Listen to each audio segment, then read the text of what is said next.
이 시간 우리에게 주신 하나님의 말씀은 마태복음 16장 15절부터 16절까지 말씀입니다.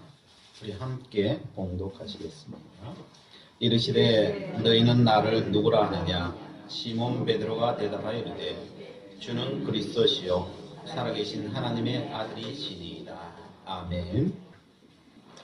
종교 개혁을 통해서 수많은 인물들이 이 땅에 혜성처럼 등장했었습니다. 루터가 그랬고 칼빈이 그랬습니다. 위대한 교부들이 됩니다. 그리고 그 밑으로 쥐빙글리도 존 낙스도 진젠 돌프라는 분들도 요한 웨슬레오 같은 탁월한 인물들이 이 개신교의 혜성처럼 등장했습니다. 그러나 결정적인 것은 종교개혁의 가장 결정적인 것은 예수 그리스도의 복음이었습니다. 예수 그리스도의 복음 그러면 우리는 이해가 잘 안 될 거예요. 언제 주님이 기독교 안에서 주님이 아니신 적이 있었느냐? 주님이 하나님이 아닌 적이 있었느냐라고 우리는 반문할 수 있을 것입니다. 물론 그리스도는 영원하신 하나님이십니다. 그러나 적어도 중세에 있어서는 예수님은 저 높이 계시는 하나님이셨습니다. 지금 우리는 이해가 안 가지만 중세 교회는 예수 그리스도는 심판자이지 구원자의 개념으로 안 와닿았습니다. 그렇다고 해서 구원자의 개념이 없었냐? 그런 뜻이 아니에요. 모든 사람들이 예수 그리스도를 생각하면 구원자라고 하는 개념보다 심판자라고 하는 개념이 자신의 안에 더 강하게 남아있었다는 거예요. 인간과 하나님의 사회를 중보해 주시는, 우리는 지금 예수 그리스도 우리의 중보자이시다 그러지만은 중세시대는 그렇지 않았다는 것입니다. 종교개혁 당시, 그때 당시에 그려졌던 많은 그림들을 보면은 예수 그리스도는 칼 들고 이 땅을 심판하시는 하나님으로 그려져 있는 것을 볼 수 있습니다. 예수님이 이 땅에 오실 때도 마찬가지였어요. 종교가 타락하기 시작하면은 하나님이 어디에 계시냐? 하나님은 저 하늘에 계셔요. 종교가 점점 타락하기 시작하면은 예수님은 저 하늘로 가버려요. 그런데 종교개혁이 일어나고 우리의 심령이 새로워지기 시작하면 저 하늘에 있는 그 하나님이 이 땅으로 내려오는 거예요. 예수님 시대도 마찬가지였죠. 주류 종교에 있던 유대교회에 있어서 하나님을 저 하늘에 그냥 유폐시켜버리는 거예요. 유대인들은 하나님의 이름을 제대로 부르지도 못해요. 두려워 떨어요. 그래서 하나님은 저 하늘에 계신 분, 성전에도 하나님이 계신 곳이 아니라 하나님의 이름이 있는 곳, 그냥 하나님의 영광이 있는 곳, 이렇게 표현합니다. 율법도 하나님이 직접 주시는 게 아니라 천사들을 통하여서 주어지는 것. 그래서 등장한 것이 하나님과 인간 사이에 중보로 등장하는 게 뭐가 등장하느냐? 말씀이 등장해요. 하나님의 말씀. 그래서 말씀이 그래서 말씀이 중보자의 역할을 하고 있는 모습을 봅니다. 말씀이 잘못된 건 아니에요. 그런데 하나님과 인간의, 하나님은 저 위에 계시고 우리는 그 하나님과 교통할 수 없고 그냥 우리가 말씀으로만 교통하는, 말씀이 어떻게 보면 중보자가 되어 있는 모습이 되어버린다. 그래서 거기에 또 발달한 것이 천사론이 발달하는 거예요. 그래서 중세시대나 보면요, 이 천사론이 굉장히 발달해요. 그대로 가면 갈수록 천사가 어떤 인간과 하나님 사이의 중보의 역할을, 이 전달자 역할을 해주는 역할로 나타나게 됩니다. 그렇습니다. 그런데 예수 그리스도께서 이 땅에 오시면서 이 모든 것이 확 바뀌어버립니다. 하나님은 그냥 하늘에 계셨는데 예수 그리스도께서 인카네이션, 이 땅에 오심으로 말미암아 그 하나님께서 우리 곁에 와버리신 거예요. 우리 곁에. 우리가 함께 하시고 먹고 마시며 동행하는 관계가 되어버린 거예요. 이게 구원의 큰 기쁨이었어요. 이걸 초대 교인들은 경험하였던 거예요. 그리고 이 땅의 사람들에게 증거했고 그 증거가요, 가는 곳곳마다 일어나는 거예요. 그래서 초대교회 사도들은 가서 사마리아에 가서 안수해버리면요, 그 성령이 그 사람이 바로 임해버리는 거예요. 그래서 하나님이 나와 함께 계시는구나. 그냥 몇 수십 년 믿어도 하나님은 그냥 저 멀리에 계시는 분, 그냥 경배의 대상이었던 분, 이런 분이셨는데 초대교회는 바로 지금 예수 믿는데 구원받는데 기도하면요, 성령이 내 속에 바로 임재해 버리는 거예요. 나와 함께 하는 거예요. 동행하는 거예요. 이걸 경험하는 거예요. 그러니까 거기에 폭발적인 역사가 일어나는 거죠. 하나님은 저 멀리에 계신 하나님이야 아니라 나와 함께 하시고 나를 사랑하시고 나에게 직접 계시하시는 분. 초대교회는요. 목사가 있지 않았었어요. 그냥 복음을 전해놓고 그냥 떠나가 버려요. 떠나가 버리는데 거기에 교회가 생겨요. 누가 가르치는 사람도 없어요. 어떻게 가능했을까요? 성령 하나님께 직접 가르치는 거예요. 성령이 임하시고 성령 하나님 직접 가르치니까 가르치는 자가 아무도 없는데 거기에 교회가 생기고 교회가 돌아가는 거예요. 그렇지 않고는 초대교회가 이루어질 수 없는 거예요. 그런데 중세교회로 가다가 이 초대교회의 이 폭발적인 역사하심이 있었는데도 불구하고 이것이 시간이 지나면서요. 다 사그러지기 시작해요. 그래 중세에 가니까 어떻게 돼요? 예수님이 오시기 전 유대 사회로 다시 회귀해버리는 거예요. 그러면서 예수님은 저 하늘 위에 계시는 거예요. 우리가 경배와 찬양을 드려야 내 평생 드려도 거기에 다다를 수 없는 그런 하나님이 되어버린 거예요. 그런 예수 그리스도가 되어버린 거예요. 그래서 성부 하나님처럼 예수 그리스도의 칼든 심판의 하나님으로 그냥 중세교회 사람들에게 임해 있는 거예요. 유대교나 교회나 다를 게 뭐가 있어요? 똑같이 되어버린 거예요. 그래서 너무나 두려우니까요. 누가 중보를 해줘야 돼. 그 중간에 누가 중보를 해줘야 되잖아요. 그래서 등장한 게 뭐예요? 가톨릭에 등장한 게 성모 마리아가 그때 등장하는 거예요. 그리고 중세시대에 수많은 성인들이 등장하는 거예요. 성인들. 지금도 가톨릭 가면 성인들이 막 등장하잖아요. 등장한 이유가 있어요. 누군가 그 심판자 예수 그리스도를 중간에 중보를 해줘야 돼요. 예수님은 너무 무섭고요. 누군가 중보를 해줘야 되니까. 마리아가 어머니잖아요. 어머니. 중보를 해줘야 돼요. 성인들이 따뜻하잖아요. 사람이잖아요. 따뜻하잖아요. 그 사람들이 중보를 해줘야 돼요. 그래서 중보자를 세우는 거예요. 자꾸 세우는 거예요. 그리고 그 중심에 사제 계급들을 세우잖아요. 신부를 세우고 계급들을 만들어서 중보 역할을 하는 거예요. 죄를 누구한테 가 고해요? 예수님한테 가 고하면은 두려워요. 바로 칼이 내려와서 쳐버릴 것 같아요. 그러니까 사제들한테 가 다 고하면 사제들이 하나님을 달래가면서 하나님을 달래가면서 심판이 내려오지 않도록 그렇게 하고 있는 거죠. 그게 중세시대예요. 중세시대. 그런데 우리들의 모습은 혹시 그렇지 않습니까? 우리들의 현재의 모습, 우리 교회의 모습이 내 신앙의 모습이 혹 그렇게 가고 있지는 않습니까? 그러면 우리는 지금 중세로 회귀하고 있는 거예요. 유대교로 다시 회귀하고 있는 거예요. 가톨릭은 마리아 숭배 사상이 들어오기 시작하죠. 예수로는 다 안 되니까. 그래서 마리아가 죄가 없이 잉태되었다. 무염시태설이라고 하는 것을 가톨릭이 만들었죠. 그래서 성모 마리아를 더 세워야 되니까. 그래서 성모 마리아는 죽지 않고 하늘로 승천했다. 성모 승천설. 이게 정식 교리로 돼 있어요. 가톨릭 사람들이 성당에 들어갈 때 앞에 보면요 예수님의 상이 있고 마리아 상이 있어요. 어느 쪽으로 더 많이 갈까요? 마리아 쪽으로 더 많이 가요. 예. 마리아 쪽. 예수님 쪽으로 가는 게 아니고요. 마리아 쪽으로 가요. 마리아 쪽에 가서 마리아여 나의 기도를 듣고 나에게 그 소원을 들어주다. 달라. 중보역. 마리아가 메시아는 아니에요. 그러나 중보자예요. 중보. 중보 역할을 해주는 거예요. 최후의 심판이라든지 예수 그리스도의 어떤 그림들을 그렸는데 보면 다 뒤에 보면 마리아가 있어요. 마리아. 거의 신의 수준까지 올라가 있는 것을 볼 수 있어요. 사람 자꾸 그렇게 접하다 보니까요. 그렇게 되어버리는 거죠. 그렇게 소망하니까. 마리아뿐만 아니라 인간이 만든 의식이나 사제들이 그리스도를 대신하는 거예요.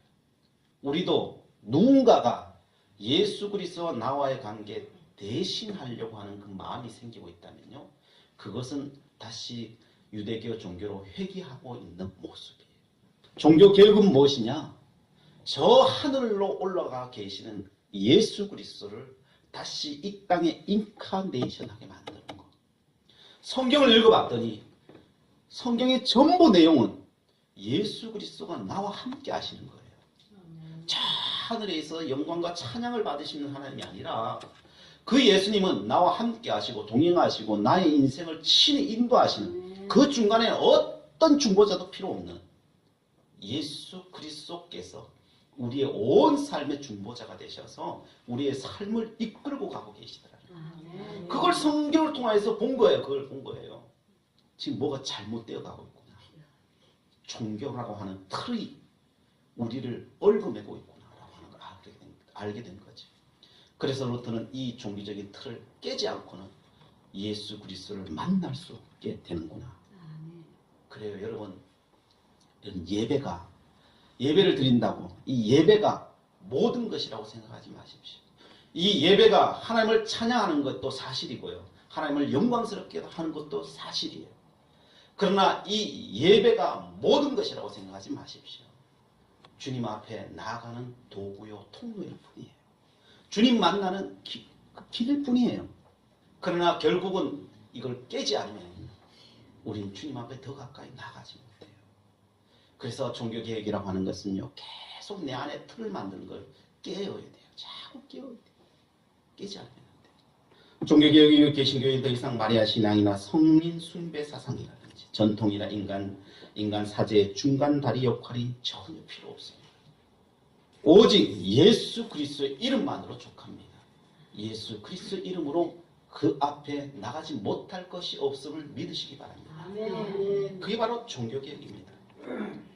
사도 바울은 골로새서를 통하여서 자신이 만난 예수 그리스도, 내가 만난 예수 그리스도는 누구냐 증언합니다. 골로새 1장 13절에 이렇게 되어 있습니다. 그가 우리를 흑암의 권세에서 건져내사 그의 사랑의 아들의 나라로 옮기셨으니, 우리는 본래 흑암의 권세 가운데 사로잡혀 있던 다 영혼들이었다는 거예요. 자기 자신도 그랬다는 거예요. 하나님을 잘 믿는다 그랬는데 다 흑암의 권세 안에 내가 있었다는 거예요. 그걸 예수를 만나고 나니까 보이더라는 거예요. 그게 보이더라는 거예요. 예수 그리스도를 온전히 만나지 못하면 그게 안 보인다는 거예요. 한 사람도 이 흑암의 권세에서 벗어난 사람이 없더라는 거예요. 그런데 그 예수님께서 그 흑암의 권세에서 어디로 인도하셨냐? 사랑의 아들의 나라로 옮기셨다는 거예요. 표현이 예술이죠. 사랑의 아들의 나라로, 그 나라로, 흑암의 권세에서 사랑의 아들의 나라로 옮겨 놓으셨다는 거예요. 누가요?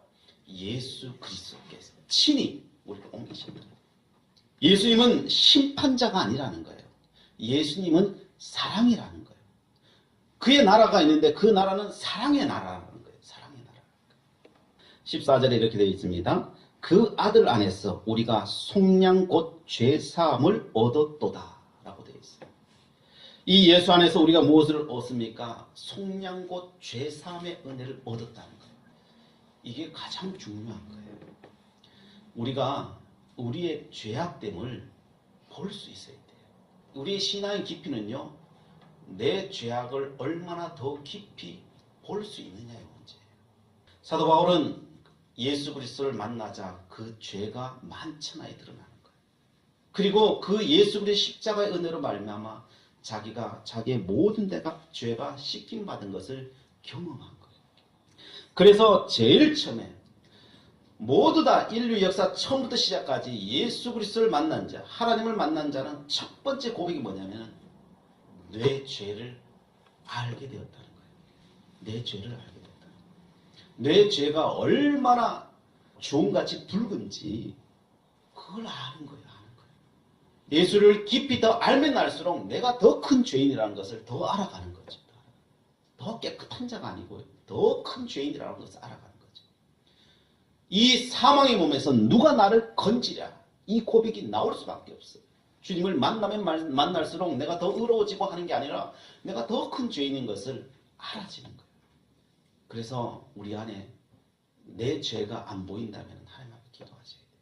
하나님, 내 죄가 보이게 해주시옵소서.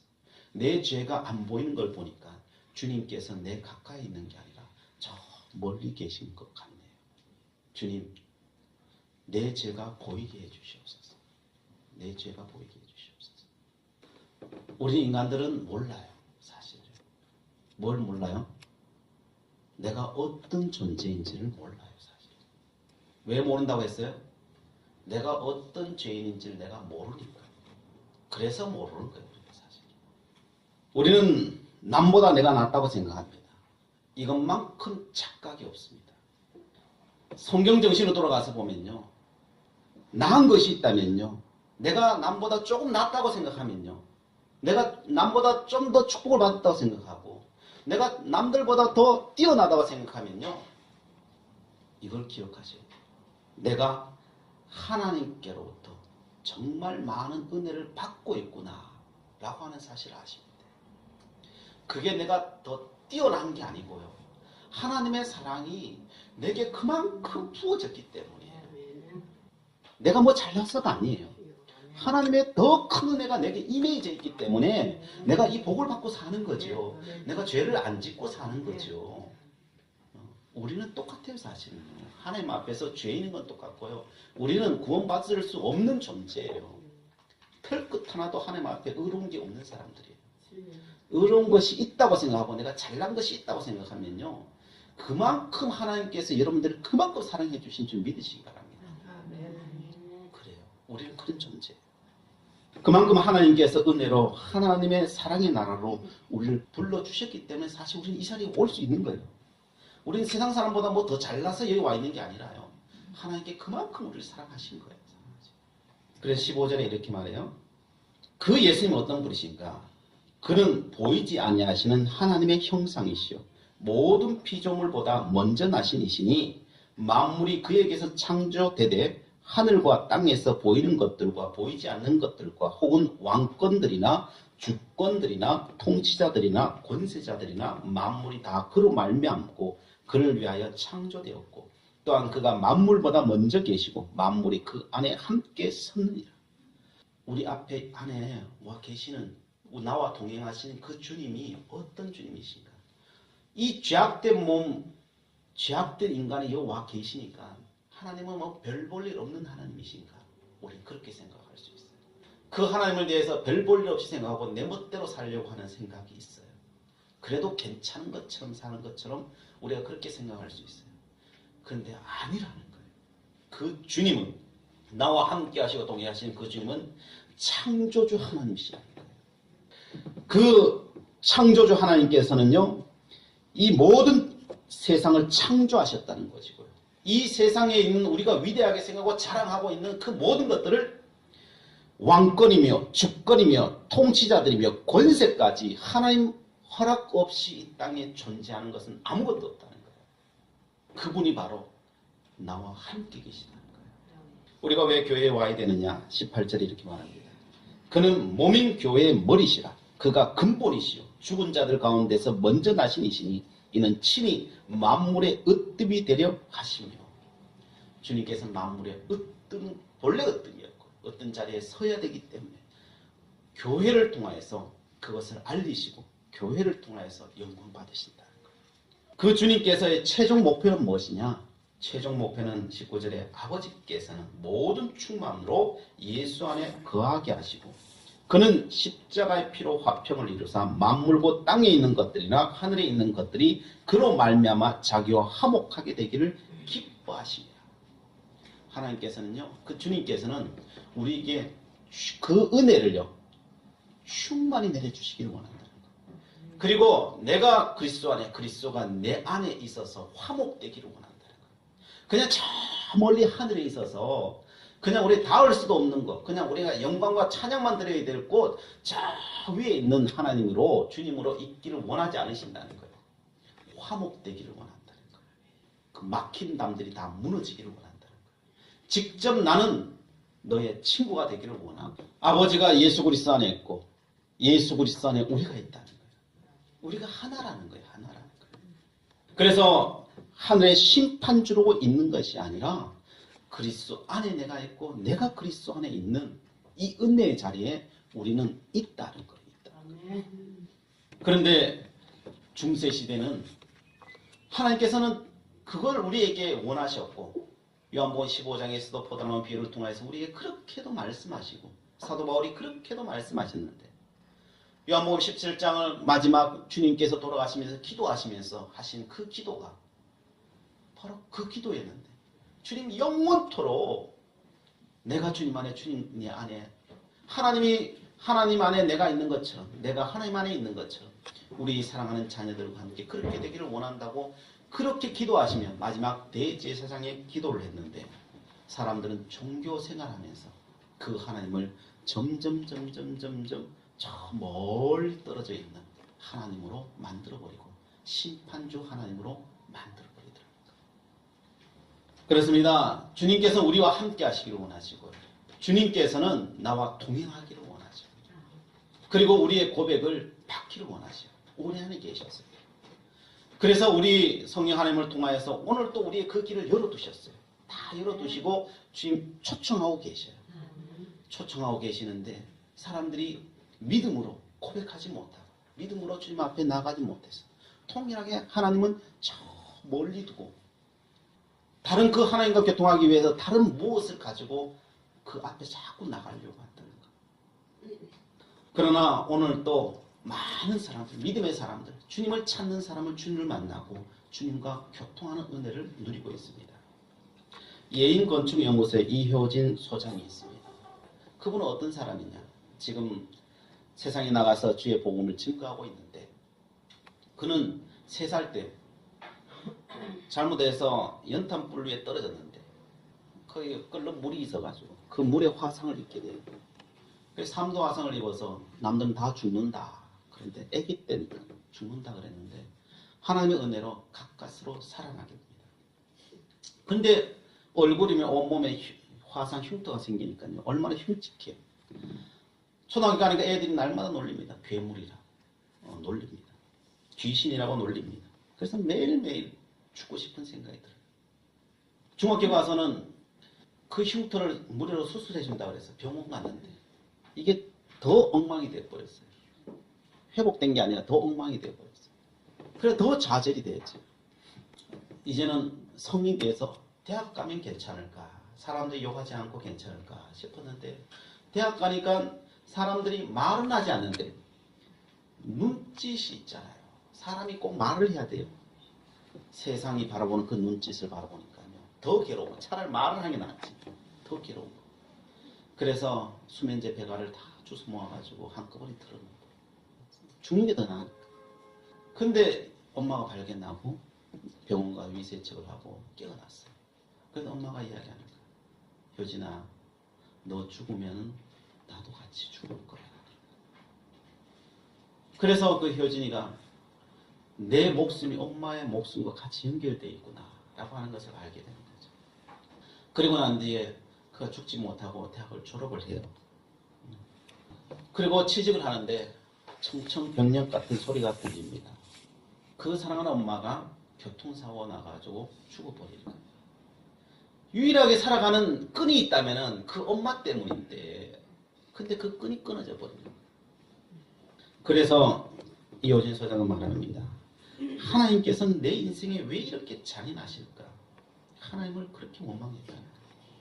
엄마의 죽음 앞에 모든 것이 다 무너졌고 28살까지 산 인생을 이제는 정말 끝내야겠다. 이제 끝내야 되겠다. 그런 생각을 하고 있었는데 사모님이 찾아오셨더래요.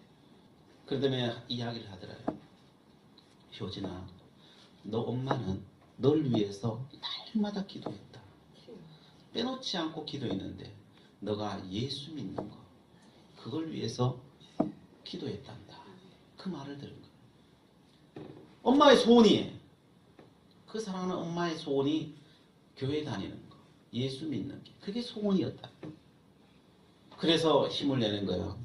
엄마의 마지막 소원인데 내가 교회 나가야 되겠다라는 생각이 들어서 교회 나갔는데 그 교회 나가서 그 말씀이 자기를 변화시키기 시작합니다. 말씀이 변화시키는. 그럼에도 불구하고 자신의 삶은 힘들어요. 직장을 겨우 얻어서 들어갔는데 직장 상사가 그냥 완전 호랑이에요. 호랑이. 짜장면 한 번 잘못 시켰다 그래가지고 숟가락 던지고 욕을 하며 나가지 않는 뭐 이런 일들은 비일비재. 너무 칼 같은 거예요. 칼 같은 거. 그 세월을 3년을 겪는 거예요. 그냥 뭐 쓰러져 죽을 것 같은 거예요. 뭐 병들어 죽을 것 같은 거예요. 그래서 모든 걸 뭐 다 포기하고 싶을 정도로 그는 그 직장 생활을 겪게 됩니다. 그러면서 내 인생은 왜 이런가? 하나님, 내가 그래 또 열심히 살아보려고 하는데 뭐 좀 앞에 쫙 펴지는 게 있어야지. 뭐 하나 펴지는 것도 없고 직장 생활 하나도 뭐 제대로 되는 게 없고 힘들어 죽는 거죠. 그런데 혹독한 3년의 세월이 끝이고 이제 자기 가게를 이제 열게 된 거죠. 디자인 가게를 열게 되었어요. 열게 되었는데 열어보니까 알겠더라는 거예요. 하나님의 은혜를 받아보니까 알겠더라는 거예요. 왜 하나님께서 그렇게 혹독한 상사를 자기에게 주셨는지 알겠더라는 거예요. 하나님께서 복을 쏟아부어 주시는데 감당할 수 없을 정도로 하나님 복을 쏟아부어 주시더라는 거예요. 그냥 자기가 되었으면은 자기는 넘어졌을 거라는 거예요. 그런데 교만하지 않도록 만들기 위해서 하나님께서 그 과정을 다 겪도록 했더라는 거예요. 겪지 않고 설 수는 없더라는 거예요. 그걸 나중에야 깨닫게 되었다. 그걸 인내하며 끝까지 가보니까 하나님의 안에 들어가 보니까 알겠더라는 거예요. 그런데 그 과정을 겪을 때는 몰랐다는 거죠. 사실. 그럼에도 불구하고 세상적으로는 성공했음에도 불구하고 그러나 여전히 어릴 때부터 상처난 마음이 있잖아요. 그 쓴뿌리 있잖아요. 그 두려움이 있잖아요. 세상을 바라보는 두려움이 있잖아요. 그 두려움이 어떻게 극복이 돼요? 그래서 그 두려움을 안고 또 날마다 하나님 앞에 기도하는 거예요. 새벽마다 기도하는 거예요. 그래서 40일 작정을 하고 막 기도를 하는 거예요. 그리고 저녁 집회 때 성령이 임하기 시작한 거예요. 그 아이에게, 효진에게 임하기 시작할 때 그때 하나님이 친히 임재하셔서 말씀하시다. 그가 어떻게 그 마음의 모든 것의 상처가 치료받았는가? 주님이 말씀하십니다. 효진아, 내가 너를 사랑한다. 두려워하지 말아라. 놀라지 말아라. 강하고 담대해라. 내가 세상 끝날까지 너와 함께 하겠다. 아멘. 그 목소리가 직접 뇌를 스쳐 지나가시고 그래서 거기에서 펑펑 울었다는 거예요. 어릴 때부터 그 마음의 상처 났던 거 있잖아요. 그 서글펐던 거 그것이 다 올라오면서 그 주님의 말 한마디에 그냥 다 녹아내리기 시작하는 거예요. 그때부터 주님께서 찾아오셔서 날마다 말씀해 주시는데 위로해 주시는 거예요. 여러분, 사람의 위로는요, 그게 위로가 안 될 때가 너무 많아요. 도리어 상처될 때 너무 많아요. 그런데 주님이 와서 말 한마디 해줘도 그게 우리의 모든 것을 알고 계신 하나님이시라서 그게 위로가 되는 거예요. 치료가 되는 거예요. 세상이 너무 아름다워 보이더라는 거예요. 그 전까지는 세상은 이 몹쓸 세상이었고 죽어버려야 될 세상이었고 아무것도 아닌 세상이 더러운 세상이었는데, 그런데 주님 만나고 보니까 세상이 너무 아름다워 보이더라는 거예요. 늘 하나님을 원망해 죽지 못하는 인생이었는데 나무가 나를 향하여서 웃고 있더라는 거예요. 잘 살았다고, 지금까지 잘 이겼다 웃고 있더라고요. 하나님께 감사 기도 올렸다는 거예요. 그 전까지는 감사의 조건이 어디 있어? 다 원망과 불평의 조건밖에 없었는데 얼굴을 다쳤지만 눈을 지켜주셔서 감사가 되더래요. 왼손을 다쳤는데 오른손을 지켜주셔서 감사합니다. 감사가 나오더래요. 이 얼굴이라도 필요하시면 하나님 마음껏 쓰세요. 이 못난 얼굴이라도 하나님 쓰시려면 마음껏 쓰십시오. 생명이라도 다 드리겠습니다. 주님 앞에 기도했어요. 그리고 그것을 자기 자신을 하나님 앞에 내어드렸더니 자기 자신을 하나님께서 지금 쓰시기 시작하는데 온 교회들이 와서 나에게 말해달라, 간증해달라, 그 얼굴을 들고 온 세상에 나가서 간증하고 있다는 겁니다. 하나님께서는 외모로 인해서 고통받고 상처 있고 열등감 가지고 낮은 자존감을 치료해 주시더라는 거예요. 어느 날 성령 하나님께서 그렇게 말하시더라는 거예요. 성령님께서 효진아, 너는 이 땅 가운데서 아름다운 사람의 기준에 들어갈 수는 없을지라도 하나님 나라에서는 아름다운 사람이다. 너는 나의 미스 헤븐이다. 하늘나라의 너의 최고의 미인이라는 거예요. 최고의 미인. 하나님이 그렇게 해주시는 됐지 뭐. 사람이야 뭐 그러지 말든지. 하나님이 그렇게 인정해 주니까 가장 아름다운 모습으로 고백하며 산다. 그리고 내 약함을 자랑하라고 사명을 주셨다는 거야. 너 그 얼굴 세상에 이쁜 사람들은 너 해내지 못하는 거야. 너의 약함을 자랑해라. 그 약함을 들어 쓰시는 하나님을 자랑해라. 약할 때 꼭 강하다. 그러면서 그 얼굴을 만천하에 드러내라. 그래서 그 얼굴을 가지고 하나님의 살아계심을 증거하며 살아간다는 거예요. 그렇습니다. 주님께서는 오늘 저 멀리 있는 분이 아니라 내 안에 계시고 내 상처, 지금 상처받고 있는 그 상처의 중심에 계셔요. 더 어디에 계신 게 아니에요. 그 중심에 계셔서 그 중심에서 만나기를 원하세요. 우리를 만나시기를 원해요. 주님을 찾기를 원해요. 다른 어디서 저 하늘에 찾으라는 소리가 아니고요. 너 안에 있는 나를 만나달라는 거예요. 주님께서. 종교개혁이 뭐냐? 저 하늘에 있는, 저 하늘로 올려버린 그 하나님을 다시 내 마음속으로 가져오는 거예요. 내 마음속에 계시는 예수 그리스도와 이야기하는 거예요. 루터의 3대 논문 중에 그리스도의 자유에 대해서 말하는데 이렇게 이야기합니다. 비길 데 없이 큰 신앙의 유익은 신부가 그 신랑과 하나 되게 하는 것 같이 우리 영혼과 그리스도가 하나 되게 한다는 것입니다. 그리스도와 우리 영혼은 한 몸이 된다. 만약 이 둘이 한 몸이고 그들 사이에 함께 결혼이 존재한다면 그들이 가진 모든 것은 좋은 것이나 나쁜 것이나 공동으로 소유한다. 믿는 영혼은 그리스도께서 가지신 것은 무엇이나 자기의 자신의 것인 양 자랑하고 기뻐한다. 그리스도는 은혜와 생명과 구원으로 충만하시다. 우리 영혼은 죄와 죽음과 저주로 가득 차 있다. 이제 신앙을 그 사이에 개입하도록 하자. 그러면 죄와 죽음과 저주는 그리스도의 것이 될 것이고 은혜와 생명과 구원은 우리의 영혼의 것이 될 것이다. 루터는 고백해요. 우리는 그리스도와 우리는 신부고 그리스도의 신랑이시고 우리는 결혼한 관계다. 어디 멀리 떨어지는 관계가 아니라는 거예요. 그리스도께 있는 것이 다 내 것이 되고 내 안에 있는 저주, 죄악들은 다 그리스도 것이 되고 우리는 정말 자유한 영혼이 된다는 거예요. 그러므로 이 종교개혁의 정신, 오직 그리스도, 오직 예수, 이 주님을 우리 속에 모시어 들을 수 있는 귀한 시간 되기를 간절히 소망합니다. 기도하시겠습니다.